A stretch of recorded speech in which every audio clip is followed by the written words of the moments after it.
Hi, I'm Serena and I'm a part-time master's student here at LSE. I study behavioural science. I also live at home with my family and commute into uni. So let's talk a little bit about what it's like to be a commuter student.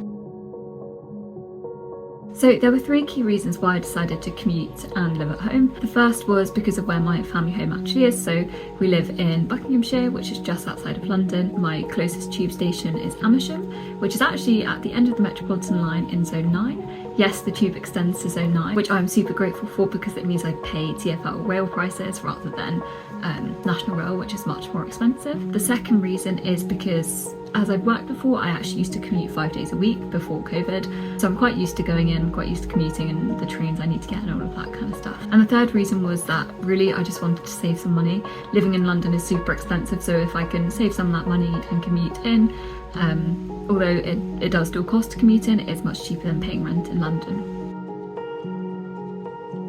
So let's start with the cons. For me, one of the cons of commuting is that I do actually find myself spending a lot of my time on a train.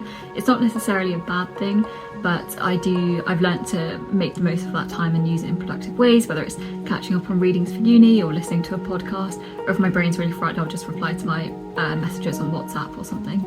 The second con for me would be that sometimes at uni there are ad hoc events that come up on different days, and those are days I typically wouldn't usually go in, and so sometimes I'm a bit lazy and I can't be bothered to go in just for one event, so I do sometimes just watch them online or just miss them, but if it's an event that I really want to go to, then I will make the effort to go. Now let's switch to the pros. So the biggest pro of commuting for me is that you do save money.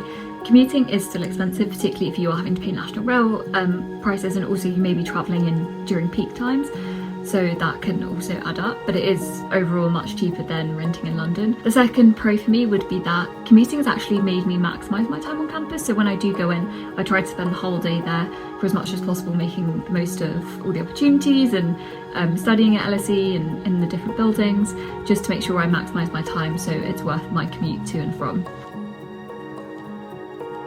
So here are my top 3 tips for commuter students. Number 1, plan your day so that you make the most of your time on campus, and so it's worthwhile you commuting in and actually making that journey. Number 2, if you're travelling from within the underground zone, make sure you buy a rail card and an Oyster card and link the two. It will mean that you save lots of money on your off-peak fares. Number 3, invite your friends to your hometown. People often want to escape the hustle and bustle of the city centre, and so they might really want to come and see where you live. It's a great bonding experience and you can show them your local area. I hope you found this useful and see you next time.